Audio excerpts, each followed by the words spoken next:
that coming over the hill? Is it a podcast? Is it a podcast? Hello and welcome to episode 10 of the Triple Takeover Toycast, a podcast about Transformers and other vintage toy lines that's usually fortnightly, but for this special episode, we've actually gone weekly, just like the old Transformers comics that you remember. Why? Well, this is actually part 2 of our discussion about toy packaging, so if you are new to our podcast, hold your horses, put a cuppa on, and go and listen to episode 9 first. Don't worry, we aren't going anywhere. And for the rest of you, welcome back. We've got some good stuff for you today. As usual, I am joined by writer, photographer, and JRX worshipper, TFsquareone, also known as M.A.S.K. Say hi, M.A.S.K. Hey, hey, hey, hey. Writer, photographer, YouTuber, and soon to have his own rap album, it's Sixo. Say hi, Sixo. I feel like I should rap hello now. Yeah, please don't. Go on. I'm not going to, don't worry. Save that for the Patreon content. Mm. And I'm Toybox Soapbox, or as my chiropractor calls me, Liam. This episode continues our discussion about all things toy packaging, and I literally mean all things. So without further ado, let's set time back on its correct course and rejoin our past selves. Diddly-doo, diddly-doo, diddly-doo, diddly-doo. That's a Wayne's World reference, Matt. We now return to the Transformers. I just got to mention something now, and this is unrelated to anything that we're talking about, but I want to say something because I just thought of it, because I said that was interesting, and it reminded me that I'm pretty sure there was someone online that suggested that I say it's interesting quite a lot. And I think the suggestion was that there could be some sort of drinking game or something. I can't remember what the suggestion was. Always up for that. But well, yeah, absolutely. But and now I'm just suddenly became conscious of it, and I noticed it there that I just said that's interesting. And I just thought... It can't be a drinking game, or we'd never get to the end of an episode. Well, that's true. I don't think we'd it was be able us. to speak. We'd just be I don't think it was us funneling doing stuff the down our drinking. gob. Oh, right. Yeah, no, they'd never get to the end of an episode. Yeah, true. I can't remember if it was a drinking game or what it was, what the suggestion was. No, they just said we'd play a ding sound every time you say it. Oh, maybe it was that. I don't know. You'd be doing more dinging than M.A.S.K did when he got that juice to box, that juice to wheeljack box, honestly. Amazing. Hey, that wasn't even on me. You're welcome, listeners. You're welcome. And there's the swearing. There we go. Hey ho. But yeah, no, I'm sure we've all got our moments of collecting where we got very excited about some things. Maybe just not quite that excited. But, Not Maz level. Yes, indeed. Yeah, not screaming into your pillow because you're so excited type level, but still. Do you know, thinking back to that moment still makes me happy. It's That's just... good, man. I don't think I've ever had a bigger win in this hobby in terms of finding something. That remains my best ever find, and it still makes me so happy just to think back on it. It's no small thing either. I mean, that is incredible to think that, you know, that this thing had never been seen. It's not publicized on the internet. It's not documented. Because I think we do take this It's stuff documented for on granted. tf1.com, mate. Well, now it is. But Save I those suppose plugs for the end. right. I suppose my point is that we take it for granted a bit now, don't we? Because Yes. everything is on TF Wiki, you know, in regards to Transformers. Everything is on TF Wiki. Everything is documented. That, you know, most things, there are things obviously that we don't know, and there are still discoveries coming to light, of course. But, you know, now if you want to know something, oh, what's this guy's name in Japan? What's this character's, you know, what's their version number or whatever it is? How many variants were there? What other colors was it done in? You just go straight on the wiki. And I think anybody, I was thinking about this earlier because someone said to me, oh, you on a random post, I think they asked me a question, I replied, they were like, oh, your knowledge is really good. I'm like, yeah, but I still check the wiki like all the time, you know, just because there's no one that can retain all of this information in their brain. No, and even that's right. then, the number of times in, you know, posting about spy changes, RID spy changes and stuff recently in car robots, the number of times I've had to go back and fact check what I'm looking for or whatever, or actually which version was that was this particular color or whatever, because there's just too many to kind of remember. And I think we do take it for granted now. So the idea of stuff just cropping up like that and you seeing it and being like, I know what that is, and no one's ever seen it, it's mind-blowing, actually. And I think packaging actually is perfect for that sort of desire and interest, because it's normally the toy stays the same most of the time, but it's the packaging that has little clues that are fascinating. Like the Yugoslavian G1 Optimus Prime it's a major case of, wow, what even is that? You know, it's a G1 Optimus Prime box, but in the bottom corner, instead of a Hasbro logo or instead of a Takara logo or an MB logo, it's an orange M for Marchanka, which is a Yugoslavian company back in the day, and that was like a supremely massive find, like another G1 box variety that no one has seen before, and it's only the Optimus Prime that has that logo. So it was I love G1 packaging for that reason, because and also Diaclone packaging. For example, the toys that came out in Finland, like the Black Tracks, the writing on the box is English language. It's one of the only places where you see that style of old Microman and Diaclone packaging, and it doesn't have Japanese or Italian text. It says Diaclone or Microman Gun Robot instead of Gun Robo or something like that. Just these tiny changes, hugely familiar packaging with a tiny change that makes it a little bit novel. And I'm all about that sort of thing. I love it. That's good. With that story, knowing you as well as I do, I'm genuinely happy for you with that story, because I know how you would have felt, and it's amazing. But that one was not even a subtly different package. That was wildly exclusive artwork in a totally different style that's never been used anywhere else before. So seeing it was a major privilege. And then knowing that it was going to be mine, especially the way these auctions go nowadays, where I miss out and I miss out and I miss out, and the price range has just gotten to a point where I wouldn't even consider paying it. You'd never think that when you get to your 40s and you're established in a job that you like, that in your mind pays well, and you have a partner who also has a good job, and you own your home, and you think, I still can't afford to buy that toy. Like, I still can't afford to be involved in the hobby and the level that I want. I like literally the thing I love the most, I've been priced out of, is really hard to swallow. But when you think that that's how expensive that Juiced Diaclone Toyland can be now, the fact that I have that and I got it when I did is an extreme privilege. Because if it were to pop up tomorrow, you need to take a bank loan, and that's mad. Did you get a piece of fruitcake? I didn't, as it goes. Denied.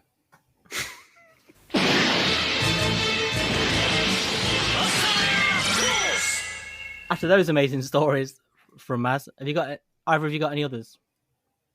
I guess the one I referenced this actually in a previous episode when we were talking about collecting completionism, and I was saying that I'd had one example that had sort of helped me to, if you like, pull the pin out of feeling that I needed to have a complete masterpiece collection, and that was the Rodimus stand that came with the MP9 Rodimus, the 2010 release. And of course, there was loads of different things that you could get surrounding that release, one of which was a stand that had previously come out with MP4 Last Stand, I think it was the original one. I forget which was the first one, but it basically was this little display stand with an audio box inside.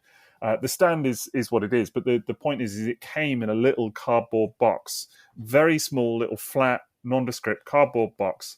And I'd posted some pictures of mine and video of this stand online, and a chap got in touch with me and said, would you be willing to sell your stand? And initially I was like, well, then my collection wouldn't be complete and whatever.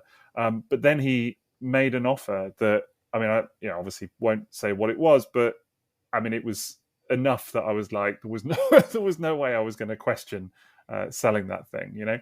I would have been insane to pass it up.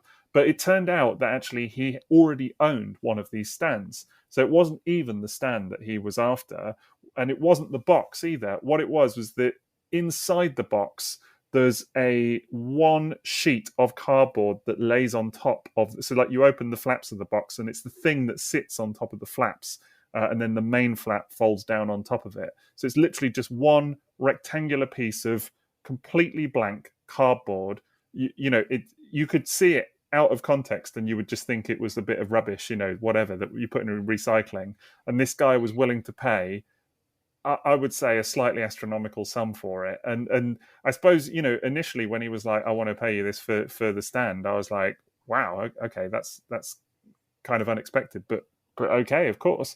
And then when I found out it was just specifically for this one bit of cardboard, I was like, wow, that's a level of completionism that I'm not sure that I can, compete against, really. And that was definitely for me, as a, just referencing back to that episode, that was definitely for me the point where I was like, I'm out. Do you know what I mean? need this level of completionism in my life, and that stand going was a good thing, I think, in that regard. But yeah, that's for me. Whenever I think about people chasing packaging, that's been the most insane for sure. Yeah, I can understand that because you get that in the vintage world as well. Sure. Like in Diaclone Insecticons, they come with like this foam inner, just this foam sheet. It's almost like a sponge that they kind of wrap around the toy and then put it in the box. It doesn't come in styro, the single packed ones. And most of the time that just gets thrown out. So if there's one that's got it, or if someone is selling the foam, or I'll tell you what about the little styro bar that goes over a Jetfire in a G1 box? I have it. So that's a thing that sells by itself for quite a lot of money as well. And, it's easy to cast shade on that stuff, and it's easy to be, same with the Rodimus thing. It's easy to kind of, think, oh, that's a bit silly or whatever. But actually, people do collect like this. And if it brings joy and that's what people feel is needed for their collection to be complete, hey, man, I'm who am I to judge? It's all part of the package, isn't it? It's all, not just the packaging, but the whole package of the toy. Yeah. And so if your desire is to get the fully boxed version of that toy, you want all those little bits as well. And otherwise, there's possibly a little nagging doubt, isn't there? And I think these are people that have kept, in certainly a lot of cases anyway, they've kept their collections very niche, or very specific to what it is that they're looking for. So someone like the Jetfire thing, if you're going to that level of completionism, you're not going to be buying absolutely every toy under the sun. If you're hunting that kind of specific thing, probably not anyway. So I think it's you've got to look at that in the context of people that are not buying whole swathes of Kingdom and whatever as well, or whatever the latest releases are. These are people that are hunting for very specific items for a set collection. And it makes perfect sense for those who want to establish that feeling of a totally unused, pristine product. These little bits really matter. And like you were saying, they look like totally innocuous pieces of cardboard. The red tracks I was talking about, the Milton Bradley releases, they were basically repackaged Diaclones into Transformers boxes. And Hasbro Transformers boxes are a bit more cavernous than the Diaclone boxes. So these bits of styro with like a Ratchet or a Mirage or a Jazz would go into a Transformers box, but they'd be floating around in the middle. So they would include these like cardboard supports that the styro slides into, and then the cardboard support goes into the typical size vintage G1 car box. And then at the end of it, there's like another C-shaped cardboard thing. And these things on their own sell for appreciable amounts of money if they will help someone complete the packaging for a certain toy. And the more prestigious the toy is, the more valuable the little tiny innocuous bits of packaging are as well. So you want a story. That Trax, when Trax came out in Japan in G1, it was still in styro. Like Takara released these toys in styro, but obviously the space for the Diaclone driver was removed because Transformers didn't have Diaclone drivers. So they did new styro and just filled in that little styro space for the driver. And when I bought a Diaclone Black Trax from Finland, it was missing its styro. And the only places you can get a Trax styro with the little space for the Diaclone driver is a Japanese Diaclone Trax or the Milton Bradley Red Trax. There's, or the Juistra version of Red Trax, which is the rarest of them all. So when I found someone who had Red Trax, I said to him, look, are you willing to swap your Red Trax insert with its little Diaclone driver space for my Japanese Trax insert? Now, the Japanese Trax insert is way more common than that. And it wasn't enough for him to just get my Japanese version. I also had to put a couple of €100 on top just to get his styro. So I paid that and a Japanese Trax insert for the styro to complete my Diaclone Black Trax. Wow. Well, Maz, you've told some stories, but that one is possibly the most Maz story I've ever heard. It's quite a Maz story, yeah. Literally, you're the only person I could think of doing that, and it would make total sense. Yeah. Fair play, man. Fair play. It was insane at the time, but sadly, I actually did sell that whole Diaclone Black Trax. But when I did sell it, it had box, styro, toy, paperwork, everything. And that package together totally justified everything that I had done before to create that package. And it was authentic. Yeah. I was just going to say, how good did you feel when you put that all together for the first time? That was brilliant. And for me, authenticity of all the parts that make up a particular toy matter. I don't like it when sellers Frankenstein toys and packaging and accessories together just to sell it as quote unquote complete, when the packaging doesn't match the release or the insert is not the same as what it should be. I think somewhere down the line, maybe when people like us have left the hobby and a lot of people in the hobby today have moved on, and maybe the next generation want to sort of establish a chronology for what was released, the more of this sort of Frankensteining that takes place, you just dilute the history of the hobby. You dilute facts and you can't trace where things came from and the facts behind it. And that's been a huge part of the vintage hobby, deciphering the history of the brand. I think, again, that's hard to put into context today, isn't it? For people that are maybe, I'm assuming anyway, kind of coming up in the hobby now, because, the current toys, all right, there are variants, but not to the same degree. No. And, nowhere near. And, you don't get the same weird history of different companies putting out the same toys in different parts of the world, with little variants going on here, but also everything is documented. Everything's in hand, right, everything's immediately on social media. And so, that sort of proliferation of photos and everything, it just makes it all. And these companies keep records of everything, don't they, now as well? All the packaging and stuff, and they release them in books or things like that. But even if they don't, you could go to them and possibly get it if you were so inclined to track it down.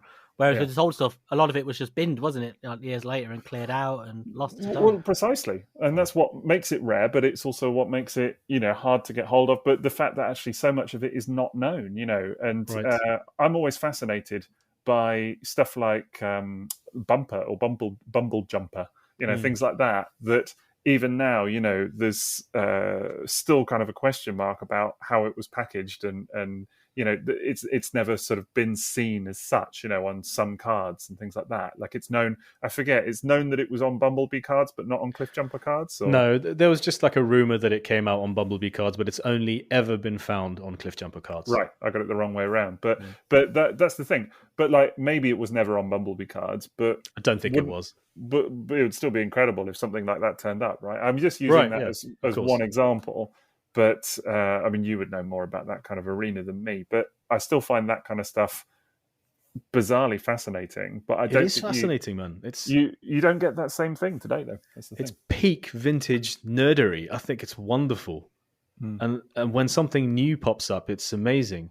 But like, I did have a phase where I thought, like how speculators get into hobbies and think, well, I'm going to hold on to this and keep it sealed because one day it's going to be worth something because it was in the past. I remember when I bought my Binaltech smokescreen, the BT07 version, I bought both of them, didn't I? The number 1 and the number 2. And my number 2 one was inserted into the box backwards. And I was like, oh my God, proper packaging variant. I went online and thought, hey guys, look at this. I've bought a Binaltech and it's gone in backwards. This is amazing, right? It's amazing. Anyone cares? Nobody cares? I'll be quiet. Nobody cares. Okay. And I was just like, I just took it out of the box and put it in the right way around because nobody cared. So, what was my point? Packaging variants versus packaging variants. It's a good point. And I think it follows on nicely. It is interesting. I think nowadays, though, maybe it would have been the same back in the day, though, I guess, at the time that, things like, oh, here's an Optimus Prime with red feet. Probably nobody would have given her monkeys back in the 80s. It wouldn't have been such a thing, would it? It's only in later years that this stuff becomes sort of legendary. That red tracks, for example, like Dutch collectors who saw those red tracks didn't want them because they wanted a blue tracks like in the cartoon. So it was like not a very popular toy. Yeah. Well, it's what we said earlier, isn't it? That it's always the unpopular stuff at the time, or very often, that becomes worthwhile, kind of sought after, because no bugger wanted it when it was released, and so, nobody kept it or anything. Whereas actually, it's the really popular stuff, and I guess that kind of again comes back to my point earlier, about people collecting. I know I said like Studio Series Hot Rod earlier, but how many people are going to have sealed copies of that toy? So it's never really going to, I don't think, I could be wrong, but I don't think it's ever going to be worth, it's never going to net you a decent pension fund or anything like that, but who's to say, this stuff, it's impossible to tell in some cases, isn't it? Especially if it's not like an end of line, end of wave release that most people aren't interested in. Like how Alternators Rumble is kind of a bit of a funny one because it's so late in the line that just one of those kind of things. Yeah. It's wild when I think about that toy, and I remember seeing it in the Entertainer for quite cheap and stuff like that, and not giving it a moment's thought. And like now, it's like I would kill to go back and just take them all off the shelf. Yeah. Well, so many examples like that. I can't tell you the number of people I've spoken to in the last year or more about things like Shining Magnus and old what's he called, movie preview Magnus. I was going to call him Delta Magnus there for a minute, but even things like the Bape G1 Optimuses, Optimi, and the Jafcon Prime as well. All of these really insanely cool reissues that all have exceptionally cool packaging as well, by the way, and all of those Optimus variants have very unique, not unique, I was going to say very uniform packaging as well that I really appreciate. I think actually you could have a really nice collection of boxed toys, just Optimuses and Magnuses, and I think that would be really stunning to see. But I digress. But yeah, all of those I've seen people kind of going, oh man, I should have got one of these, Shining Magnus when it was cheap as chips, and now look at it, it's worth X number of whatever, and it's it's kind of got a bit insane, hasn't it? Yep. But all stuff that people didn't want at the time. Destroyers from deep space. So we've spoken a lot about packaging, and it's all designed to sell toys and all things like that. But there are other types of packaging, aren't there, where toys come in. Sometimes it's boxes where it's for display, like the Pit of Judgment, or where they come in little baggies, or exclusives and things like that. There are lots of different types of packaging, aren't there? Yeah, baggies is a funny one because I've bought a number of things recently that just came packaged in baggies, and it's not particularly good for display. Like if you want to keep it totally pristine or sealed, and it's kind of like these McDonald's changeables that I bought recently. They came in baggies, and I wanted perfect ones, so I got them sealed.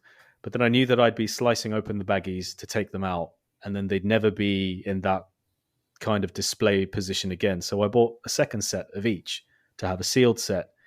And now that I've actually got the open ones in my display, and they're out there, and I've got the baggies in storage, I just think I'm not going to put them back in the baggies. I'm not going to enjoy them in the baggies. Maybe I should just sell my extra sealed set. And so I don't really think they look particularly good in their packaging. And same with like the Mail Away Weetabix drag strip or Fireflight from 1986 or whenever it was. I have no, actually they were the classic era, weren't they? Like 89, they were 90. later. Yeah, they were later. So I bought a drag strip fully with the intention of opening it because it was so well priced. And I did think like, well, that means that this is no longer going to be perfectly maintained. And by the time I'd finished that thought, I'd already sliced open the packaging and taken drag strip out. So it is a completely different mentality though with those, isn't it? Because they are single use. As soon as you've opened them, right, it's done. You cannot put them back in this. No. Well, you can, but it's not. You can't close the box. I opened one today. I got through a Jusco Indie Heat, which is the translucent blue Car Robots Indie Heat. It's the one it was given away free with Rail Racer, I think, or JRX. You had to buy a JRX and you got it for free. So it just came in a little plastic bag. And it's not an overly valuable toy or anything like that, but yeah, same thing. It's just literally a clear baggie, not even like some of the other Jusco ones, which are blind bagged, which is a whole other thing. Yeah. But this is just a little clear plastic bag, no marking on it. But yeah, if you want to get to the toy, you've got to open it. And now I'm just left with, I'm looking at it now, this little clear plastic bag. What do I do with that now then? Do you know what I mean? I guess I hang on to it because it's the toy's packaging, and it's before it crumbles to dust. Well, yeah. What, the toy? No, the plastic packaging. The little bag. bag. Okay. I thought you were talking. I thought you were knocking clear plastic toys there for a minute. I was going to say that's. I'll do that as well. I just assumed I didn't want to upset you. That's the common one, isn't it? You post a picture of a clear plastic toy, and inevitably someone says, "Oh, that'll be dust in 5 minutes," or something like that. So, be careful of the arms. Yeah. Do you remember that occasion where I showed like a well-known Transformers person my clear plastic? I think it was like Diaclone powered suit, and he said, "When your daughter's 10 years old, that will have crumbled to dust." Well, she's 9 and it's still fine. So I guess there's a catastrophic event that's going to happen in the next 12 months, and that thing's going to... Can this please happen live on the pod? Yeah. I sold it. I was so worried about this crumbling that I just sold it. So. It's just the weird way people's brain works, isn't it? Of like, oh, I've got something really exciting. Let me point out the approximate worst thing that could happen to that item that you obviously have no clue about and have not researched before you've gone and bought this thing. Yeah, that's always the thing. Like, you don't know about it. It's when someone always goes GPS, and you're like, I know. I bought Yes. it. I know. I can on see my, I mean, look, we're getting into another topic, but it is funny. But I got that Black Zarek, G1 Black Zarek, and people posting on it, and I don't mind at all. It's just funny to me. People posting, "Be careful, it has GPS," and I'm like, really? You don't like I wouldn't have known that. Never heard of it. Oh, what? Do you know what I mean? GPS? It's just really funny to me. You sound like Yoda there. I like that. Well, it's my mock surprise voice. There you go. I'm putting it on especially for that. But it's nice that people are taking the time, I guess, to kind of point it out and whatever. But it is still kind of funny. But yeah. Anyway, talking about Just Go rather than Clear Toys, and yeah, the blind bags is a whole thing as well, because of course I had a bit of fun doing some blind boxed. Actually, they weren't even bagged, but blind boxed super spy changes just at the weekend as well. That was a lot of fun. But that actually, I find appealing and not appealing in terms of packaging. You've both got Micromaster 6 teams and things as well, which are blind boxed. And I do now. Yeah, you do now. And that is, I think, fun in its way, but also a total pain in the what's-it for collectors, because it really is. Yeah, you just don't know what you're getting. And at the time, they were released in these like case boxes, and they say 1, 2, 3, 4, 5, 6 on the front, but you don't know if you're getting a chase color or the normal color. Like, how many would you have had to buy? My first experience of this was the SCF super collectible figure PVCs. Remember those G1 PVCs, the first thing to ever say Generation 1 on the box? I had some. Yeah, I remember I would buy a whole act just to get the chase figure. At one point, I just thought, I'm not going to be buying the chase figures online. I'm just going to try and get it, and then later assemble it myself from the parts that were squeezed into different boxes. And I think the only time I've enjoyed that sort of thing is when it's just been really cheap. Like, if it's not cheap, it's no fun, for sure. I was going to Asda on my way home from work a number of years ago, and there were these like little mini-cons that came with fizzy sweets. Do you remember those? Yeah. And there was like some of them would be exclusive colors to the UK, and that was really fun. And I ate a lot of those sweets, which was not as fun as it sounded. They were really coveted by Americans for a while, weren't they? I remember people. Yeah, I did sell a few sets to the US, and I even went so far as getting the display box as well from one Asda, and that was fun because it was so affordable. And I'd just pop in there after work and get like a box of 6, and then like open them one by one at home. Be like, oh, cool! I finally got that one I was looking for. But when you're talking about £20 to £30 per item, and you open a box and like, I've just got 3 duplicates of the same thing. It's just not fun at all. I mean, the 6 combiners is probably a great example of that, because trying to get, again, you're right, it's the chase versions, because you can tell, there is a tiny little thing on the front of the boxes that says 1, 2, 3, 4, 5, 6, but not knowing if it's a chase version or not. So in theory, you could be buying them for some time, just trying to collect, a fully white 6-wing or a black 6 turbo or whatever it is. And I think the only way to collect them now, I know you've tried to kind of get them piecemeal, but I just ended up buying complete sets, for people that had already unbagged them and put them together, just because, man, who's got the You pay a premium for it though, don't you? Yeah, to some extent, I guess. But I don't know though, because I kind of know, seeing the prices of the individuals, I feel like it stacks up pretty quickly. That's a good point, actually. And individual shipping and customs, if that's a thing or whatever. I think it stacks up pretty quick. I actually think, thinking about all my 6 combiners, there isn't any of them that I wasn't like happy with the kind of full price for. That I felt. And of course, your Red 6 strain was a gift. That's true. So that was the best of all. So and it is actually probably my favorite as well. So I'm not just saying. It's lovely. It's so lovely. It's so gorgeous. But yeah, the super spy changes now. I'm in a world where it's a case of 12. They come in a little box of 12, and of course there are 6 super spy changes, and then it's confirmed that in each box there's 2 clear versions, not chase but just clear versions. And so of course then you get 4 left over. So that's weird in itself. 4 duplicates. So you're like, okay, so I've got to move these on now. And they're going to a very good friend of mine. But there you go. That's what I've got for you. They can go in with your Monster Munch. And let's do it. Yeah, there we go. and your alternators. This box is getting better by the minute. It's just racking up things, inserts, spy changes. But now to get the other 4 of those clear plastic ones, I'm not looking forward to it actually. No. Just because, and of course, these sealed boxes are meant for retailers, aren't they? They're meant to be point of sale items where people just buy one out of the display box when they go to pay for something else. And I do like the idea of it though. I like the idea of it more than the practicality, I guess. But I mean, like your pre-Transformers mini spies, the box that would have come with those. Yeah, that's fascinating to me. Vintage store display Takara boxes are just such a wonderful area of this hobby. So unfortunately rare and hard to find, but when you do find them, like the Headmaster Warriors artwork for the vintage G1 Headmaster Warriors. I love how amazing was that? I loved seeing that, particularly as I have the little boxes for all of them, and just seeing what it would have looked like in the display. It's fascinating to me to kind of think about that, just absolutely wonderful. Mm-hmm. So yeah, really, really, really nice. But yeah, definitely a strange one. The old bags and blind boxes and all of that malarkey. It's just a different way, isn't it? Really, it is fascinating as well when third parties getting on the act as well, isn't it? Like with the open and play Galvatron, where it came in a carrier bag, like you just bought it. It's like you just bought it from Lidl or something, with a bottle of Buckfast. I've never actually seen it. I mean, I've seen the toy, but not the bag. Was it just in a bag? Yeah, it was just a plastic bag with like a drawing of Galvatron's face on it, and then just this like font, like they discovered Word in 1995 that just said Big Cannon on it. That's all it was. Literally all incredible. It is. Yeah.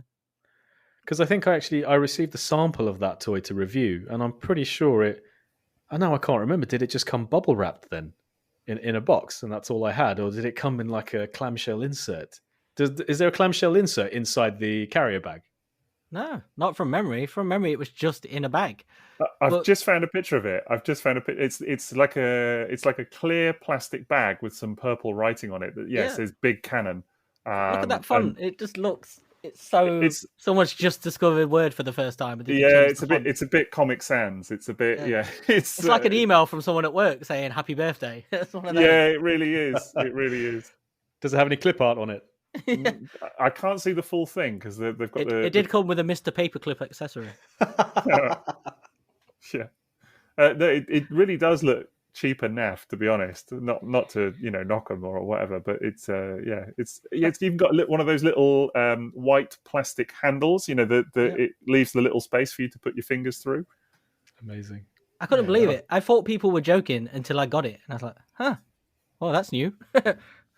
So then I guess the onus is on retailers to package it well and to kind of make sure that it's protected and everything. So, but then bear the brunt of it when they all get returned for damage. Right, exactly. Because I mean, it's nuts, really. Actually, I was going to say that's kind of a separate but also interesting point, isn't it? Which is shipping all of this stuff, packaging and how it's protected and whatever, whether it's from retailers or whether it's aftermarket stuff. Because I have noticed more and more. I think Kapow were one of the first to do it, maybe, where they actually say that the standard of box is not mint and that you pay a slight premium to get a mint box. And I think that's just on the assumption that that most people will be happy to not have a mint box when it's delivered, and that actually the people that want to care, you pay a couple of extra quid or whatever it is. I remember like TF Source were the first to do that, I think, when the Transformers. Were TF Source the first one? I remember them offering like a C9 or less C9 perfect box, collector's grade box. Which I guess makes sense. I guess if they, by their very nature, these boxes are going to get roughed around and whatever. So maybe it makes sense that they put a few aside and say, okay, these are the real mint ones. Actually, I was just thinking the other day of Unicron as well, and how weird it is that Unicron, the new HasLab Unicron, is such an expensive toy. I mean, insanely expensive toy. But actually, the shipping box. The toy box that comes in is the shipping box. Yeah, that's right. So your address and everything is just slapped on the side of the toy box, very much like a delivery from Amazon in that way. Yeah. When they do that. I wonder if that's going to be cool 20 years down the line for people who buy these, because I know when people buy mail away G1 Transformers like Reflector or the Omnibots or something like that. And this is Omnibot content that will remain in the episode. Nice. Yeah. Shocker. I feel like we're in some sort of frozen timeline here now. Right. That whatever we say is completely like it's never going to be heard. Never going to hit. So I could just say anything right now, and it would just not matter. It wouldn't have any kind of causality at all. When I nipped off for a second, did a different M.A.S.K come in? Is this Did someone Yeah. swap him? Could Well, just tell you say what, anything right say now. whatever you want, and let's just see if it makes it in. Go ahead. All right, I'm sure that'll make it in. And your little dog too. Anyway, the those G1 mail away boxes still have the address of the person who ordered it with robot points, and that can be really cool when you see like a really old vintage mail away box and it's still got the address on it. I think the funniest one I ever saw was a Japanese Diaclone one where one of the inner flaps, it's like a license, and you have to attach a little picture of yourself and write your name, and then you take that off and you send it off, and that's how you enter the prize draw for the Gold Chrome Jazz or Gold Chrome Browning. Oh, that's cool. And I found a Diaclone Blue Hoist where the kid's picture was still attached, and it's like had all his information on it. That's so bizarre. I remember it was offered to me, and I said to my friend, "Actually, you know what? I'm going to pass on that one. I don't think I want to buy it." That's hilarious. It was really funny. Yeah, I always love it when you get G1 packaging with the robot points cut out. That always makes me laugh a little bit, because that's when you realise, that's when you remember a kid had this. You know, so at some point this was a child's toy. Oh, And mate. the tech specs as well. Always the tech specs. I have my childhood Cyclonus tech spec, and on the other side of it, I wrote the phone number, or I think it was the address of a job interview I had to go to. It was just like the nearest thing. I'm so ashamed to admit. When you were a I child, defaced my own G1 Cyclonus tech spec from my childhood. Yeah, I wondered about the timeline of that, I have to say. No, I mean, these things were at hand like when I was older, and I just thought, I've got to write it on something. Like, what was I thinking? Yeah, I just love this idea that M.A.S.K was going to work when he was like 8. He was already applying for jobs. I love the idea that when he was applying for jobs, the nearest thing he had to write on was a vintage Transformers box. Just the tech spec. No, just the tech spec. I already mutilated the box. Yeah. No pen or paper or anything. Just literally just grabbing the first thing, just fumbling around, and there it is. Just this Cyclonus tech spec, just a hand. Just carried it around in his back pocket all of the time. I literally can't believe it. Like telling this story, I can't believe it. But it is the truth. I think I'm going to have to photograph it next time I'm back in London and just show you. It's just mad. Raises so many questions. That story. It's hilarious. Did you know it was a tech spec when you did it? Yeah, I knew what I was doing. I just didn't care. I think it was just a little bit before I'd gotten back into Transformers as like an 18-year-old. It's just why the Cyclonus tech spec was hanging around there. I have no idea. I was going to say, it's really weird that you say I didn't care, but you still had it then. It's this tech spec. I still have a jar of all of my childhood robot points. All the robot points I cut out of Transformers. I still have a jar of it. I don't think you can redeem them anymore. No, but I'm waiting for the day where I can. A jar of robot points. There you go. Yeah. I had to finish that sentence really quickly before one of you two decided you were going to insert something. Oh, there we go. What are we inserting? We'll work it in post later. Don't worry. But yeah, there's tons of that sort of stuff with G1 packaging. Certainly, isn't there?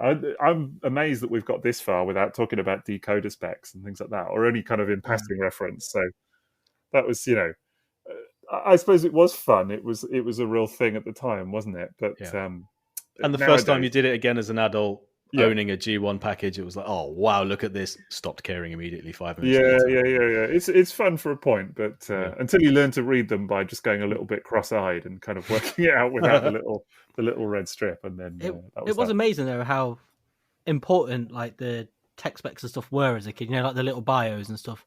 Because it sold the toy to you because you didn't have the internet to know about the character. So unless 100%. You were getting the comics or the cartoon, you didn't know these things. And this was how you learned who this character was. And it sold you a little story on its own, didn't it?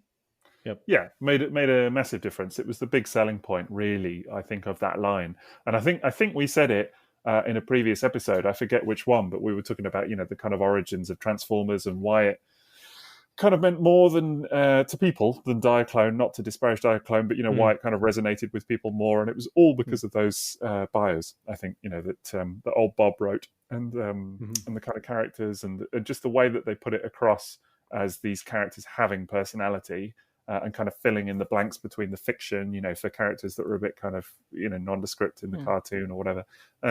Made a massive difference.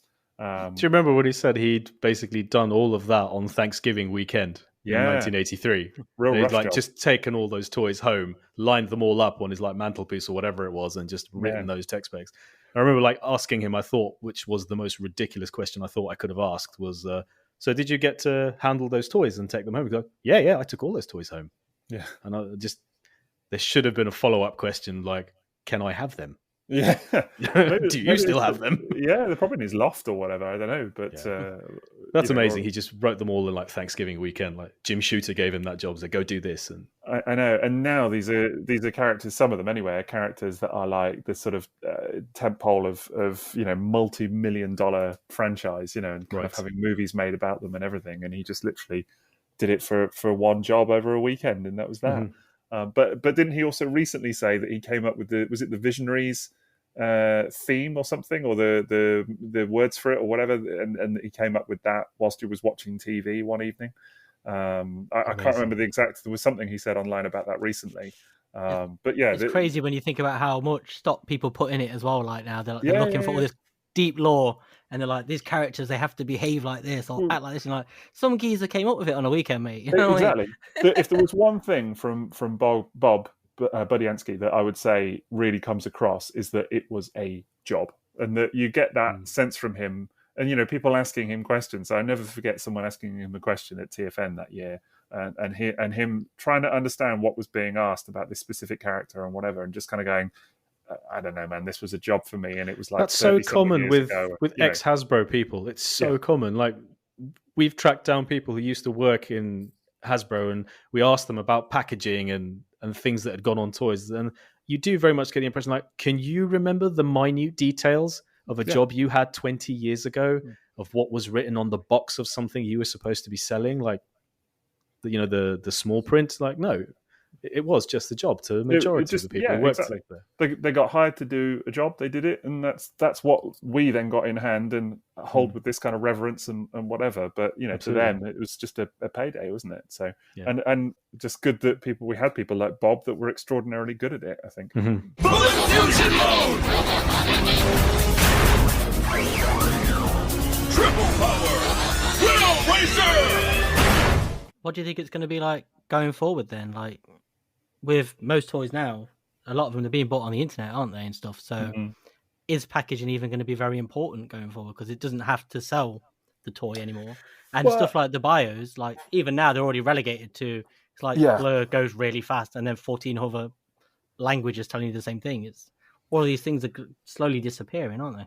I think what's interesting to me is that you're seeing it. There you go. It's interesting. You're seeing it in. But more on that later. Yeah, you're seeing kind of two sides of it, really. In that, I would say, on the one hand, yes, packaging is almost becoming less important, and of course, it's probably worth talking a bit about in a minute as well, about the fact that Hasbro have stated that they want to get rid of plastic. They're looking to reduce the amount of packaging that they put on their products, things like that, make it more recyclable, environmentally friendly, which is great. But there's also seemingly this notion or this trend towards less, I don't want to say less effort going into the packaging, but less elaborate packaging. So as you said, Liam, like the bios are typically smaller, a bit more relegated. Tech specs and decoders aren't as much of a thing as they once were. The kind of big glorious paintings and things, the back of the box battles that we used to get isn't such a thing now. There is a kind of more generic feeling to some of the packaging.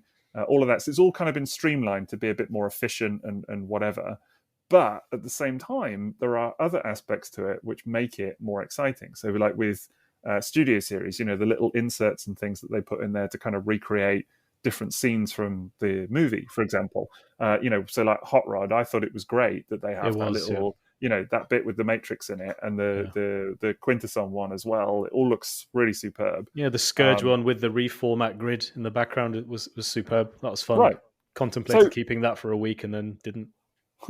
But the fact that it's in there to begin with it's interesting to me, because they didn't have to do that. Nobody bought that, I don't think. I'm sure, well, maybe somebody, but very few people will have been swayed specifically because of the packaging. So, but it's still kind of a fun thing to include for the people that really appreciate that. And I think and the use of the movie Transformers logo was great. Yeah. That actually, for me, more than the inserts and all of that, that was the one thing that I got a real kick out of seeing when I got Hot Rod, because I was like, that logo is so particular to that film. And, for someone that had the poster of the film and everything on their bedroom wall, it's kind of emblazoned in my brain a bit. So I just think it's interesting that they're clearly going in this route of kind of less packaging is better and how do they streamline it, but then they are also including things that are kind of a bit elaborate as well. Mm-hmm. Yeah. So what do we think that Studio Series Hot Rod variant is going to be? Target Master. It's going to be the black one, isn't it? We all know. I'm going to go with pink. Let it be pink. Magenta, fuchsia, pink, whatever. Yeah. It's gonna be pink. Okay, I'll share your optimism. And I hope everyone's been enjoying all the pink hot rod imagery we've been putting out on social media. Need a pink hot rod one day. If it's got to be Studio Series, then so be it. But of course, it would be lovely if it was G1. But I've got a shout out to Chris QQ for his amazing work on digibashing those hot rods into pink, because how good do they look? Very good. I've enjoyed the people who thought they were real as well. That was... Yeah. People who own them. One of the guys who actually owns a prototype pink hot rod said to me, so where did you get that then? I was like, it's a digibash. That's how good his work was. Chris has got, as that's happened to him before though. He's done a few digibashes that have then been doing the rounds, and people forget that they're digibashes or don't realize, and they get shared, and then people are like, "Oh my god, look at this new toy that's coming out!" And it's like, no, it's Chris. He's done his magic again. Don't you think that's related to packaging? Because I remember being on TFW, and because Masterpiece has such uniform packaging, people were digibashing Masterpieces that weren't even coming out yet. They were like weird repaints, and then there's always a specialist who does really good digibashes of them. And of course, he started doing those digibashes to Masterpiece stock photos, which are on that really classic grey marble-like background. So yeah, I mean, that's a thing. That's to do with packaging and presentation and official photographs and presentation of toys. I've seen Masterpiece boxes digibashed before for new characters, new toys that haven't happened yet. I have seen people actually kind of dreaming up what the packaging would look like, which is kind of interesting in itself. But yeah, no, it definitely is kind of related, it's fair to say. Quite interesting. I'm pretty interested to see what happens to sort of like the reissue packaging. If they do start reducing, when they do start reducing plastic down, because they're still quite elaborate packages, aren't they? And it's like, how are we seeing the end of this? Because they only just started bringing them back, haven't they? It's going to be quite sad thinking. Walmart and all of that. That's a good point, actually. That is a good point. Well, like we said earlier, the Walmart Beast Wars reissues use the same kind of molded bubble blister, don't they? They do. The vintage. I'm actually quite excited to see that come back. So, might have to get a primal. Because that's a great toy. I've owned one before. I really like it. Oh man, yeah, I'm going to get one for my boy. I've said online I will, because I had one primal in hand, and I put it up on eBay and it sold. My old copy, and then he clocked it when I was getting it ready to go in the box, and instantly fell in love with it. And me saying to him, I'm afraid this is going to someone else. Well, you're going to have to fix that now, aren't you? Yeah, well, exactly. He's, definitely, he deserves that for sure. But it is exciting to see them redoing that packaging, that Beast Wars packaging in the vintage style. But you're right, Liam, it doesn't really tally with the kind of mission that they've sort of said to reduce some of those plastics and things in that packaging either, does it? So it's no, that's it. It seems like they're going the other way, despite what they're saying as such. But again, I feel like I'm going to be really sad once you don't see them anymore. But I'm interested to see how they do it without the windows, because having a little clear plastic window is such a classic part of Transformers, isn't it? Like, isn't the idea to reduce waste? Yeah. Well, it is, a lot of. They've said. I was going to say they've said specifically that they'll. I think eliminate. They're going to eliminate plastic in the packaging. Correct. So the debate was, how are they going to do the window? Yeah. Right. A lot of the toys that my daughter buys, like she's really into OMG dolls and LOL dolls, and those boxes double up as play sets. You unfold the box and it's a massive stage where the doll itself will then perform, and it's got like a mic and a band and musical instruments, and you need the entire box that folds out and becomes the stage. So it's not just like the display stand for a vinyl tech or the background, from one scene of Transformers the movie. It's a full-on playset with opening compartments and stuff, and she wants to keep all of them because they give it play value. Like they have these furniture sets that fold out and become like this entire room where the doll then sits and interacts with everything. So the actual box is the playset, just closed up, and you open it, get the toy out, and then it's an entire playset. So that's, in a way, reducing waste because it's kept with the toy, but eventually, of course, it will find its way into the waste or recycling or resold or whatever it is. So that's another option. It's interesting with the Kingdom boxes as well. I don't know if you've noticed those, but they've shrunk the window on the front quite a bit, and it's a lot Yeah. more cardboard. And I'm pretty sure, being as I've got most of them, I could have sworn that I don't think there are the plastic trays inside holding the figures. I think they're strapped to the cardboard. I think you're right, actually. Just thinking to Air Razor or the couple of Kingdom ones that I do have, I think you are right, yeah. Whereas Siege and Earthrise, I'm pretty sure they were still in the plastic trays, weren't they? No, they were, yeah. We were going to talk about plastic trays, weren't we? The idea of like sometimes these accessories being jammed into this plastic tray. When they're and bent. and then you try and get this accessory out, and all you end up doing is bending the accessory or stressing it because it's so badly jammed in. Even going as far back as Takara Collector's Edition reissues, they had some really nasty plastic inserts. I hate it sometimes trying to free toys from packaging like that when it's stressful and you're just trying to get it out, but there's this actual feeling of like, I'm going to break this, just trying to get it free of the clamshell or free of the plastic tray or whatever. Yeah, I hate it. It's one of the horrible things they've started doing, isn't it? Is they cut holes in the plastic tray, and so parts of the toys sort of poke through. And then when you're trying to pull it out of the tray, it's stuck, and you can see things bending, and it's terrifying. It's not good. It's not good. Yeah, I wonder what they will do with the window and all of that. I'm kind of fascinated to see it, actually. I mean, I think it's a great move. Of course, people. It did create a bit of debate, and some people were not pro the idea because I saw a couple of people online when it was announced really rallying against it, because they wanted the toys to kind of keep looking the same, the packaging to still keep looking the same, and sod the planet and whatever. And I don't know, it's kind of a mad one because we do live on the planet, obviously. So but I don't know, for me, I'm fascinated to see how they do it. I think it will be probably a very good move. Well, no doubt it will be. I kind of can't imagine how it's going to be. Maybe it'll be more windowless boxes as well. I don't know. And it's going to eliminate that idea of displaying a toy in box, isn't it, as well? That's all going to completely go if they got rid of the windows. I reckon I've figured out what they're going to do. And this is based on a package I received from Japan recently, which was the least effort I've ever seen employed by a seller, and yet it was genius. So I bought this small train bot, G1 train bot. It's probably about the size of a Stunticon or something. And I got the shipping box, and I was like, it's very light, and I can't hear anything moving inside, like literally nothing moving inside. I opened it, and all he had done is he'd taken the train bot. There was a tiny bit of bubble wrap, and he had just taped it to one side of the box. So I just opened this shipping box. There's this tiny little toy taped to the one wall of this box. No insert packaging material, no newspaper, no peanuts, nothing. And it was like, that's genius and insulting at the same time, but genius. It is mad, though, how we were going to talk about it as well, but how some people, secondhand packaging, how they box stuff up. Don't. No, I'm so triggered by this. So easy and gently. I was trying to ease you in gently into this topic because I know you've had some bad experiences. Still get people taking G1 vintage boxes, folding the flap over, shoving it into a jiffy bag, a padded envelope, and sending it into the post, into the hands of parcel farce, and Hermes. It's like, it's never going to arrive at the other end in the same state. You've had some super shockers, though, can I say? That wasn't an allusion to your Shockwave debacle, by the way. But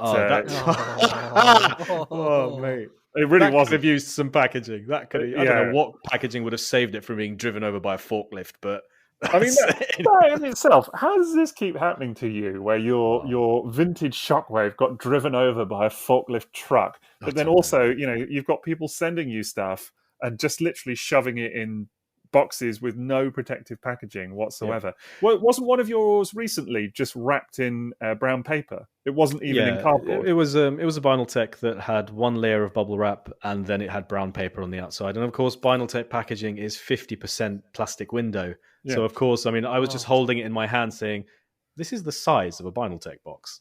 So there's probably not a lot of surrounded packaging, and of course it was kind of squishy. And I thought, the plastic window is going to be ruined on this, and of course it was completely split and ruined. And when you buy from a collector, it's disappointing. But a lot of the weird things I buy, I don't buy from collectors, and sometimes I just need to remember that it doesn't matter how high you run the risk of insulting somebody. You've got to say, please package this to arrive in exactly the same state as you've got it in your hands there. Because sometimes they just think, oh, and I buy rare stuff sometimes for super cheap. Like, well, this thing only cost that dude £7.50. I'll just stick it in a plastic envelope and send it the way it is. I don't think it's insulting to ask at all. I sell stuff on eBay or wherever, and I still get people messaging me saying, please, can you make sure it's well wrapped or whatever. That's a good point, actually. I never insults me. Never take You're offense. absolutely right. Yeah, good point. I always reply and I say, yes, of course, I'll use, multiple layers of bubble wrap. I'll put brown paper in there as well. I'll make sure it's well wrapped, because it's important to know. And people are paying, in some cases anyway, quite a lot of money. It's important to make sure that it arrives in good condition. Completely agree. But you're also right to acknowledge that actually sometimes people just don't appreciate what a difference it's going to make. And it shows you that actually how a non-collector might think of toy packaging as sort of disposable or not worth anything, not knowing that actually that folding that flap on top of a vintage G1 box is enough to give people the cold sweats. Yeah, it can just destroy the whole point of the purchase. It'll just completely remove the entire point of the purchase. And even if you get your money back, you just think, well, that's a specimen that's been ruined, and no one's won from that. No one's benefited. I remember like someone actually sending a G1 box just with an address written on it. Just stuck to it. That's what Amazon do though now, isn't it? They a shipping label on the front of the box and just ship the box out. That's what they've been doing. Facepalm. Or maybe people don't care about modern boxes. Maybe modern packaging. Oh no, people have been complaining about that on Twitter. People rightly so. Yeah, that's where I saw it. Yeah, so. Which I think rightly so. It's never happened to me. I've never ordered that from Amazon, anything from Amazon, Transformers or whatever. But I have seen pictures of it, and it is kind of like, it's a bit rough. Yeah. So, speaking of sacrilege and boxes, I have a lot of G1 boxes in my collection now, in really good condition. And one of the things that matters with G1 boxes is sometimes if one of the side flaps is still sealed with the original retail seal.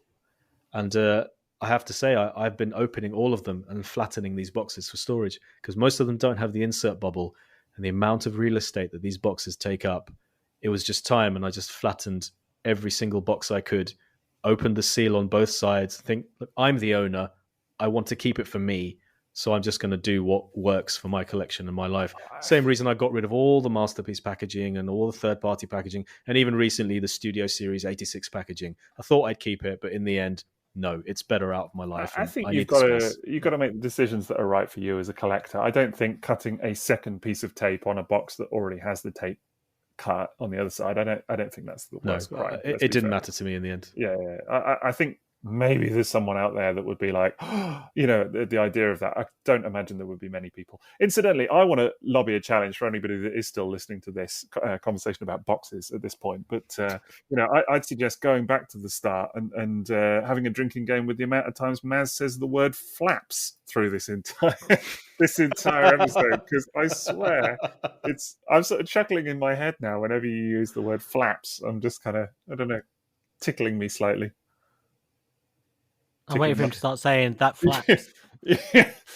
Yeah, indeed. He's saying nothing. I'm not saying a word. Anyway, going back to your point, no, I'm totally with you about flattening stuff and all of that. I think it's interesting. Well, yes, it's interesting. You've got to make decisions, though, don't you, that are right for you as a collector? Because there are bits, as I said earlier, that I've recycled, bits I've kept. I think what I struggle with a little bit is that sometimes, actually, when I sit down and think about what I've chosen to keep and not keep, it's not always that logical. So, for example, I will pretty much always recycle third-party packaging, but actually, and that's for space, because imagine keeping all those Fans Toys boxes, and actually that's one thing I will say is that they, I think, should stop using styro, because that's not environmentally friendly at all. So like it's fun, but it's done now. Do you know what I mean? We've all had fun with the styro, but probably time to cut that now. I think they didn't start with styro, did they? I don't think Quake and Scoria didn't have styro. No, they didn't. It was Saw was the first one. Yes. Interestingly, but I mean, look, how amazing was it to get Saw the first time though? And have that double layer styro. It was incredible. Don't get me wrong, it was incredible, and I loved it. And it's not me wishing to be preachy, but I just think now when I see them now, and it's like FT 106 or whatever we're on. I think, you know, the it's been done, and there's a lot of styro out there now. So, but that's just my, you know, that's my little preachy moment done. But what was I saying? Yeah, so I do recycle a lot of third-party packaging that can be recycled. But then actually, bizarrely, that's some of the stuff that, if anything, I'm more likely to sell on later down the line. And then I don't have the boxes. So, but it's equally, it's not worth it to me. So I've sold a couple of third-party bits recently, and it's never really harmed the sale. There are a couple of people that maybe are like, oh, do you have the box? Bizarrely, mostly on Fans Toy stuff, actually, probably more than any. But it's never majorly harmed the sale to the point where I think actually it's worth me keeping that box for however many years and taking up space in my house in order to, you know, get a slightly higher resale value. But just and I that's how I've come to sort of think of it, is that actually if I do lose a little bit of coin later on, well, that's the price that I have to pay to get the space back, you know, and to kind of recycle it. That's exactly what logic went through my head when I got rid of MP packaging. Yeah. Like, yes, it's going to affect sale prices, lose customers who would potentially would have bought these things, but the cost of living the quality of life versus the cost of a few better sales, it was a no-brainer. Yeah, definitely. See, bizarrely, I do keep all Masterpiece packaging apart from MPM, Movie Masterpiece, because I really like it. And so, yeah, that I would keep. But G1, you know, I've sold on, and because I just couldn't. Most of it anyway, collector's edition stuff I keep and all of that. But just because I love it, absolutely love G1 packaging, but it was just so inconsistent and no way to store it. I do keep all of my Japanese G1 and anything that is quote unquote valuable or rare or, you know, anything like that, which is mostly Japanese. But so I do keep that. But I mean, I would have loved, and I think, you know, I did flirt with the idea of keeping a set of, I think it was Headmasters and Target Master packaging at one stage, and Power Masters. So glad you didn't. Yeah, I think you had them, didn't you? But even then, you know, it was just the fact that they're all different sizes just was mad to me. So there's no real way to kind of stack them or display them. That's exactly why I flattened them, mate. That's precisely it. So we've done a lot of talking about packaging, but let's have a couple of questions here. So, Maz, what's your favourite type of packaging? Juiced Diaclone. 100%. Fast. Styro inserts, alt mode packaging, like vintage G1. Incredible exclusive artwork on one whole side of the box that's just beautiful and is the main thing I collect. So that is absolutely top of my list, is Juiced Diaclone packaging. I love G1 packaging, obviously. Probably Target Masters, Headmaster era is probably my favorite. I think now, looking back, it's the ones I'm most likely to display. And I think I really like Car Robots packaging as well.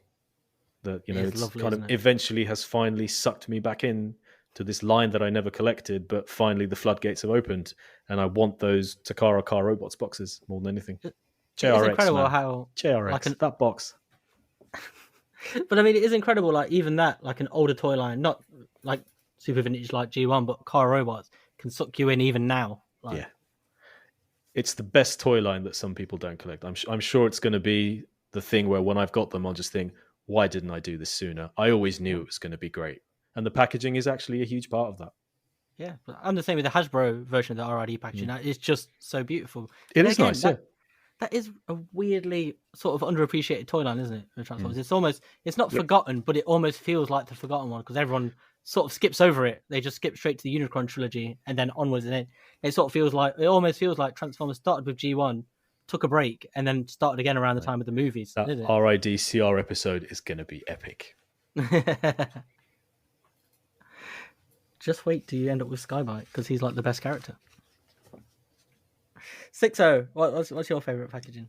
Yeah, just similar to Maz, really. It's G1 Target Masters and Headmasters, and to a certain extent Power Masters as well. Because electricity, baby.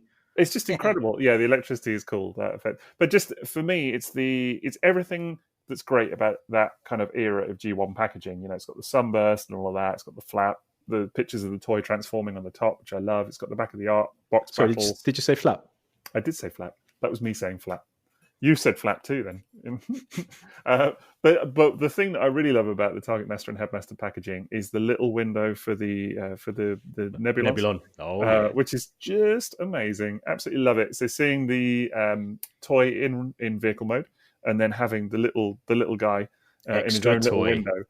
Just. I remember as a kid being in awe of that packaging, and the feeling hasn't gone away to today. Also, G1 gift sets are pretty nice, aren't they? That's really nice. I've never owned one though. The packaging, never owned one. I had a vague notion of doing that at one stage, Superion or whatever. And then, as we said earlier, the dream went towards Goldbox instead. Do you not have a Leo Kaiser gift set then? I do have. I was talking. No. I was talking Scramble City and all of that malarkey. But I do have a Leo Kaiser gift set. Yes, I do. Thank you. It's very nice. I'm so flappy for you. Oh my God. It's late. Just cut the podcast now. That's it. Just end on that. Liam, your favourite? I'm going to go with a bit of a left field one. I'm not even going to pick Transformers because I was actually thinking about this. And, well, you know what it is normally I would have picked G1, but I was thinking about it, and it's because I've seen it so much. It's as beautiful as I still find it, and as nostalgic as it is. I was opening some boxes the other day, and I took out a Brave Star toy, and seeing that packaging just it almost knocked me over. It's so beautiful. So at the moment, that's very keenly on my mind because I remember seeing that in the shops as a kid, and it was like one of the first times I really felt like I was looking at premium packaging because it had that gold sort of embossed thing going on, that white and red. And it just felt completely different to anything else.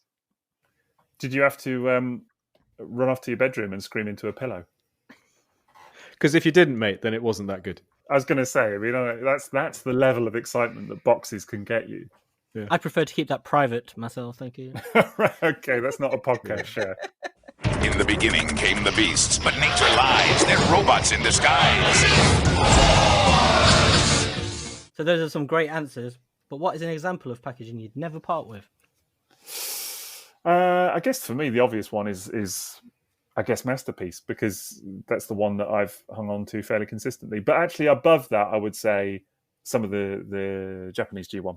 So again, like the Leo Kaiser, Star Saber, Road Caesar, all of these phenomenal toys that I just can't ever imagine Great Shot, things like that. And I love that packaging. Absolutely love that packaging. The artwork on it is stupendous. The style of it, even some of the kind of more reissue-y toys. So like the reissue Jinrai, Fireguts Jinrai, things like the Fireguts Jinrai box is one of my favorite boxes of all time. It's just phenomenally gorgeous. It's just the artwork on it. They've redone it in orange. It's just beautiful.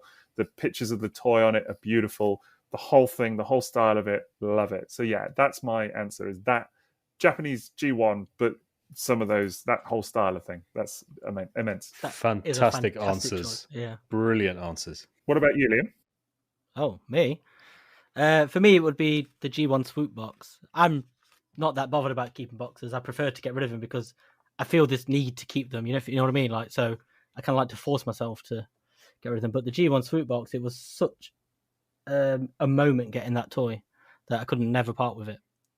If I got rid of everything, that would be the toy I would keep as well. So it's a great toy. I know you love that one. Isn't that one of the boxes where is it that you can see on the box the photography that there's something propping the toy up, or have we just seen the behind the scenes photos so many times? I think so. Yeah, we saw them recently. Yeah, that swoop box is so wonderful. It's got like the gold parts from the Diaclone, but with the red chest and everything, and the pointy nose. Do you know the toy that was used for that photography just recently sold? It was made available for sale from an ex-employee. Wow. And I asked about it, but I didn't get the swoop, but I did get other toys from that lot. And that's another amazing thing about G1 packaging. It's covered in prototypes. Yeah, which is fascinating by itself. Yeah. And there are some, aren't there? The is it Octane? I think there's one of them, isn't it? Octane's got the Kodak box underneath it. Yeah, on the top of the box. That's the classic. Yeah, wonderful. Yeah. And that when we were talking about photography, we were saying how makeshift it can be, and it's just wonderful to think that back in the 80s, that's how it was as well with these guys that were taking pictures of it all. It's just fantastic. Love it. Yeah, so that swoop box is really super special because it has that like half prototype on it, which is basically a Diaclone painted red, and someone owns that now. That actual toy. I've got the grapple from the grapple box in my collection. Really? It's got all those stickers on the side that were only used on the grapple that was photographed for the Transformers boxes, because it didn't exist in Diaclone, those stickers, and it doesn't exist in Transformers. They were just on the mock-up that was used on the box. And, you know, someone like Raz owns G1 prototypes, hard copies of other toys that are on packaging, and that's something really special about G1 packaging, just those little bits of history that are scattered around them. Swoop is almost a great like a one. work in progress, isn't it? Yes, With a lot precisely. Of them, Yeah, Perceptor is another one, isn't it? The toy looks different on the box. Yeah, it's got a red head. Raz owns that. And I've seen that in person. Slag Grey as well Astro Train? Grey Astro Train. Yeah. Snarl has got a red head as well. On I was the going G1 to. box, Yeah. Yes, he does, doesn't he? He does. Yep. Absolutely. Yeah. Of course, blue streak. Blue streak. Yep. Yeah. Absolutely. Yeah. Fascinating, really. So, yeah. What about you, Ness? Great Shot was an excellent shout, and Victory packaging in general is glorious. But yeah, G1 Great shout. That's one I'd never part with. Juicer Diaclone Mirage is one I would never part with. It's the first Juicer Diaclone I bought because of the art, and I'll keep it forever. And I'd like to say JRX because it's so gorgeous. I've owned it before, but it was a really long time ago that I owned the gift set and sold that, so I hope I won't ever repeat that mistake. And I did have one more. There was one. Oh, yes. Target Master Hasbro Scourge, the one that you gave me, is just one of the most special boxes. And it's really funny because it's actually the bottom of the box that, you know, when you have a really large image of the alt mode and the robot next to each other, and then it's got the name and function bar and a bit of writing that says transforms from bar of soap to robot and back again. Yeah. That's really nostalgic for me. And I have a photograph of me at age 7 with the box for Target Master Scourge just behind me on my bed. And it's just from that angle. And having that box is amazing. That's one I would never sell. I remember getting that box with the toy, obviously, and being super happy to have it, and then saying to you, "Yeah, you can have the box." And I remember how you were quite excited about it, as I recall. Still, it's the only box I have in my display. Everything else is packaged away and flattened. Not that one. That one stays. It is amazing, like how beautiful, like so many boxes are, but the ones you choose to keep are generally the ones that mean something to you, aren't they? Mm-hmm. They are. There's like an attachment to them. Makes them that extra bit special. Yeah, sometimes it's something like a price tag. Like if I ever find a G1 Starscream box with a Toys R Us UK price tag, I'll go crazy for it. Like I couldn't even imagine missing out on that. I have a UK, I think it's a Grandstands Converter Alphatron with a Harrods price sticker on. And, you know, my wife worked at Harrods for years, and it's like, it was a really cool thing to have. I was like, yeah, these were sold in Harrods. I remember that I saw a UK Weird Wolf box, and it had a Hamleys price tag, and it was like $17.99 for a Weird Wolf in 1987. Typical Hamleys. It was like amazing to see that. So sometimes it's little things like that, and I'd really love to find an Argos smokescreen as well with the Argos code sticker on the side. There are little things like that, and one I'll never find is a hubcap with a Fennec sticker on it. I mean, what are the odds of someone buying a hubcap from Fennec and still having the price tag on it? That would be amazing. I love how specific your answers are like that as well. It's fantastic. It's just that personal sort of touch, isn't it? Yeah, that's how much these toys mean to us, though, isn't it? That's how much we wouldn't be here if we didn't, would we? Right. The connection to a moment in the past and a specific set of parameters that evoke the strongest emotional response from your history, because they made you so happy when you were younger that we're still here today feeding off that. Yeah. Packaging is an enormous part of that. So one final question then. And we spoke about this on social media, haven't we, as before, in multiple places, but robot or vehicle mode in packaging? Or I suppose for Sixo, beast mode. Alt mode. Just alt mode. Yeah. For me, very definitely alt mode. All the time. No question. I would always rather the toys came packaged in their alternate form, whatever that might be, you know. And it's for lots of reasons. I think it's great to see I like the combination of toy in alt mode and character artwork in robot mode. I think that's glorious because then you get to see this beautiful drawing of all the potential that kind of gets your imagination going of what that toy could do and kind of what it represents, which I think is great. And the packaging artwork kind of becomes iconic in its own right. Also, I think it's really nice to see the alt mode and what it looks like and to kind of make a thing of that, because I think all too often the alt mode can be seen as secondary or kind of as like a byproduct of the main thing. And that's probably a whole topic in itself. But I really like getting stuff out in alt mode from the package and then having the experience of transforming it into robot mode and kind of revealing the robot as you go for the first time. That for me is the ultimate experience. All of that, every part of it, including the packaging. And I think sometimes, if I was to take something like some of the more recent Studio Series stuff, like something like Grimlock, which comes packaged in robot mode, and it looks dead exciting in the packaging. Don't get me wrong, it looks great. But then the process of just truncating it into a dinosaur is somehow not as exciting as going the other way. Do you know what I mean? And I don't know. It just means more to me if they come packaged in vehicle or alt mode for sure.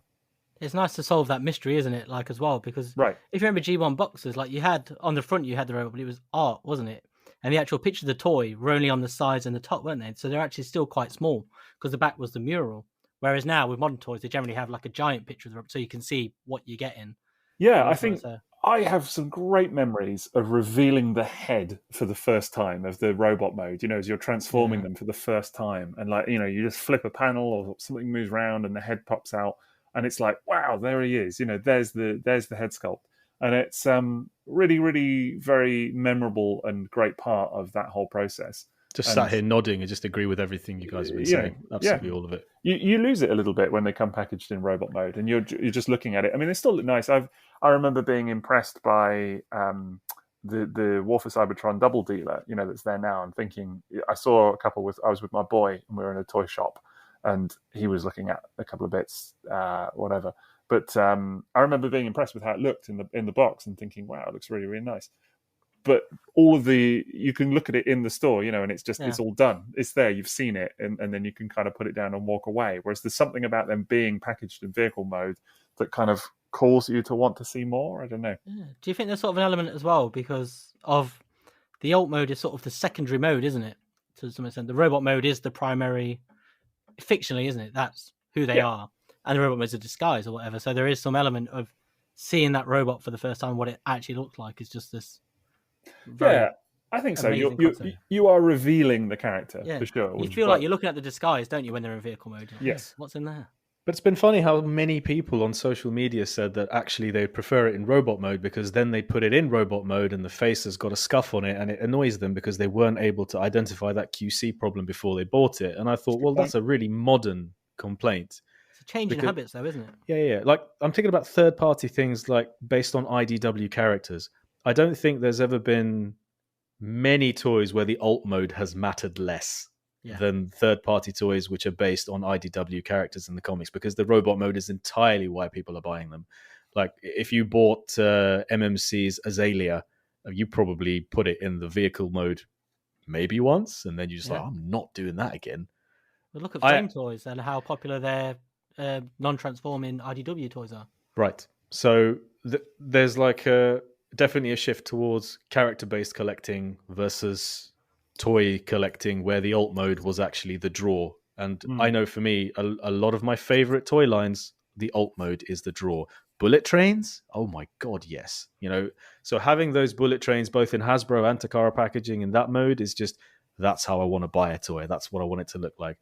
And Vinyl Tech is another one, alternators. Just those, GT, fantastic alt modes. And then revealing the robot.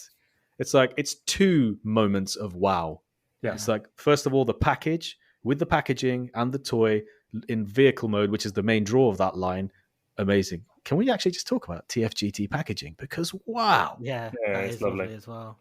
That's my really first experience something, of that. it? So just today, right? Or yesterday, I think you got yesterday, your like Maximus. just opening the box and seeing it, like the beautiful art, and then the car, but it's the car's top down as well, which is really unusual. Oh, how fantastic!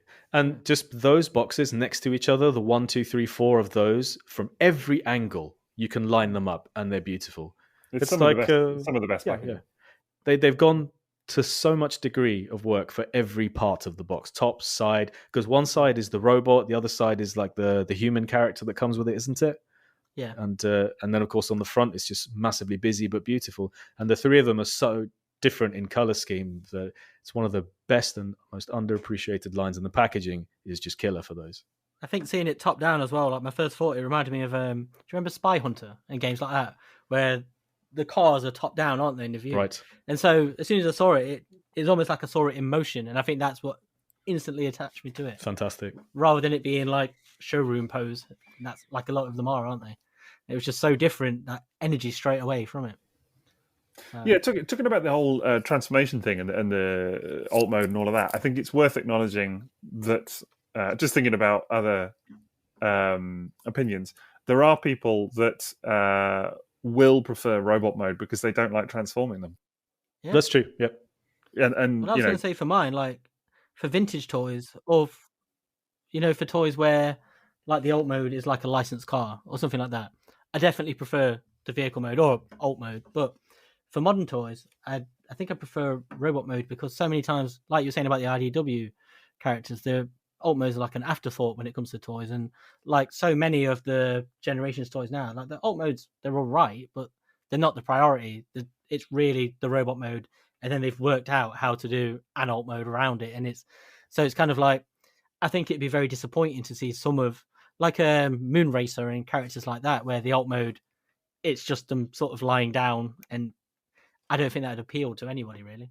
I think for me, the obvious one is something like Fans Toys, who I suppose I mention them again because they're in many ways the kind of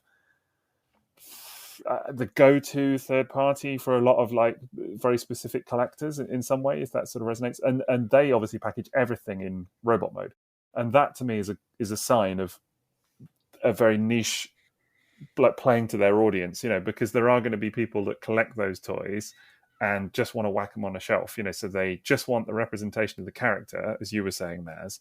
They're not necessarily interested in all of the engineering and getting it between modes and all of that. They might transform it, or they might just literally take it out of the styro, have a little mess around with it, and in a display or on a shelf or in a detolf it goes, and that's where it lives forevermore. And I think that's quite interesting that they've opted to do that. Clearly, it's a sort of policy of theirs because literally every release is robot mode. I think it's as well like the environment we're in is very collector focused and driven, isn't it? So it's a lot of the things we see are those toys that are designed for that market. For that includes a lot of people who will never transform the toys or buy them just to have on a shelf, and so you can understand why they go straight for that mode and why a lot of people don't transform the toys. That's funny. Like with Fans Toys, I would have thought that their Dinobots would have been one to package in alt mode, but obviously the space they take up is mad. But I don't think anyone bought Fans Toys Dinobots for the robot mode. Surely they bought them for the Dino modes. Maybe that's a lot of the displays and collections that people have. Most of the time, I see them in robot mode. No, I agree with that. Actually, I see a lot of people putting those Dinobots in robot mode as well. I'm sure there are people that I'm not saying no Fans Toys collectors transform them, because of course some people do. I mean, I do, but I just think there are a lot of maybe more casual collectors, that aren't amassing lots of vintage stuff, that aren't really into the hobby in the way that we might think of it, and for them, just having those characters represented on a shelf is good enough for them, and they maybe don't want the complexity of having to transform everything. So I had them displayed in robot mode, but I preferred the Dino modes just because I didn't have the space to put them in Dino mode. Yeah. But I had them displayed as robot mode too. There's always definitely a space concern with Dinobots, because with my G1 Dinobots and even the Power of the Prime ones, they're all in robot mode just because they take up less space on the shelf. Right. Even though the Dino modes are the best mode by miles. Yeah. And now back to Transformers Generation 2. And with that, our packaging chat comes to an end, just like Scotland's participation in Euro 2020. And depending on when you listen to this, probably England's too. But if something's good, it's never gone. So if you want to express yourself, the world's always in motion on our social media feeds. And they've been busier than an England goalkeeper in a penalty shootout lately, haven't they, Maz? Yes, go to our Instagram, because actually, if you haven't noticed, _takeover on Instagram, because it's a photo-based platform, we do actually post quite a lot more photos from all our accounts. that you probably won't see on the Twitter page and the Facebook page. So that's a really cool place to follow, and it's been growing quite nicely. And of course, we just did an episode on toy photography. So usually there's relevant stuff based on the episode that we're promoting. So if you catch this episode, then make sure you follow the Instagram, because you'll see a bunch of images from us related to what we've talked about in this packaging episode. And that's it. Like, often we miss stuff, don't we? And people pick it up. So it's good to continue the conversation there. Thank you also to all those who left 5-star Apple reviews for us that we didn't mention before because they were on a non-UK version of the app. So cheers to Chrono Prime, Mr. Pratfall, KM2561, Anthony Lantern, Vash the Stampede, Tater X, TG Ping, and Boops My Boops for the awesome reviews. You guys are great. Thanks so much. So if people want to find you on social media, Maz, where do they go? You can find me at TFsquareone on Instagram, Twitter, and Facebook.